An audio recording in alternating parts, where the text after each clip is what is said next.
मैं अफीम के लिए लगभग सभी किसानों के पास अफीम के पट्टे हैं। लगभग सभी किसानों के पास अफीम के पट्टे और सुनना भी पसंद करेंगे। और हमारे एमपी राजस्थान का और सबसे महत्वपूर्ण फसल है अफीम। उसके बारे में मैं कुछ शब्दों में आपको समझाना चाहता हूँ कि सबसे पहले आप अफीम की खेती तैयार करते हैं तो उसके लिए आपको क्या करना रहता है कि आप सर ने बताया है कि कार्बन की मात्रा बढ़ानी रहती है। उसके लिए आप ढेंचा का प्रयोग कर सकते हैं और ढेंचा का प्रयोग करने के बाद में तुरंत को उसको 38 दिन नेट हो जाते हैं, उसको कंप्लीट हार्वेस्टिंग कर देनी चाहिए। उसके बाद आपको अगर पानी बाद में, यानी अपन अभी तक पानी को झेल रहे हैं, पानी बहुत गिर रहा है, खेती के अंदर नमी बनी हुई है और उस नमी को तोड़ना है, तो बहुत सारे किसान भारी जगह में भी बोते हैं और हल्की जगह में भी बोते हैं। हल्की जगह में तो अपनी भाषा में बोलते हैं वाह जल्दी है इधर, और भारी खेतों में वाह नहीं आती है। उस जगह आपको क्या करना है कि 3 कट्टे 10 आरी के अंदर सुपर फास्फेट का डालना है और खेत से हार्वेस्टिंग करना है, उसको हाँकना है ताकि वो जो मट्टी की करकरी रहती है वो जल्दी सूख जाती है। और जब आप क्यारे निकाल देते हैं उसके बाद में आप डीएपी देते हैं पूरा कट्टा। ऐसा नहीं करना है, उसको 25 केजी में दीजिए।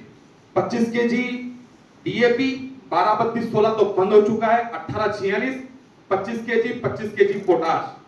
फिर चंपालाल जी जैसे दुकानदार पे आप जाएंगे तो आपको 80% सल्फर वो देंगे, उसके साथ में जिंक, उसके साथ में बोरान जो 10% वाला आता है, 12% वाला नहीं, जो पाउडर वाला आता है वो नहीं, 10% वाला आता है वो डाल दीजिएगा।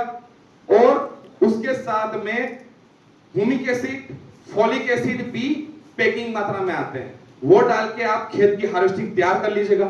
अब बीज उपचार करना है, सर ने बताया आप मेटालेक्सिन से बीज उपचार करिएगा, लेकिन बीज अपन अफीम की खेती करते हैं तो बीज उगता है 7 से 8 दिन में, राइट।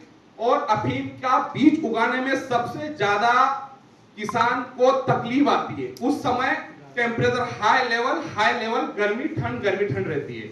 बहुत सारे स्प्रिंकलर लगाते हैं, फुहारे लगाते हैं, क्यारे से पानी देते हैं।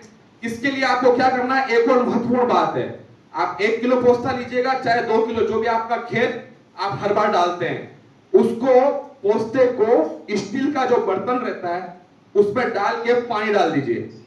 घंटा 2 घंटा पानी में डला रहेगा, उसके बाद उसको कपड़े से छान के बोरी के टाट के ऊपर चौड़ा कर दीजिए। उसके बाद मेटालेक्सिन मिलाइए।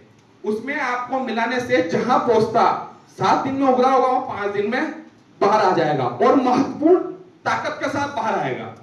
दूसरी बात, आगे मैं छोटे शब्दों में फास्ट बताना चाहता हूं कि जब 45 दिन की अफीम हो जाती है, आप हार्वेस्टिंग कंप्लीट हो जाती है, बोई हो जाती है, पौधे उग जाते हैं, फिर अपनी भाषा में कहते हैं कि गोड़ साड़ना, पौधे रखना।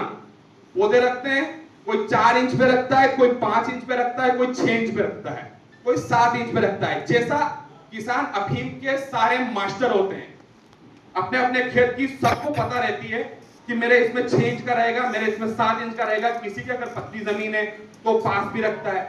और रही बात बीज की, तो बहुत सारे लोग ज्वार 16 बीज का उपयोग करते हैं जिसके डोड़े गोल आते हैं और बड़े आते हैं।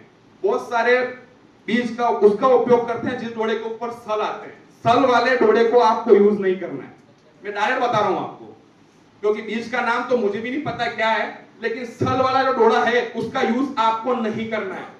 और बहुत सारे किसान कतरना फूल को किसको चिकाड़ा बोलता है।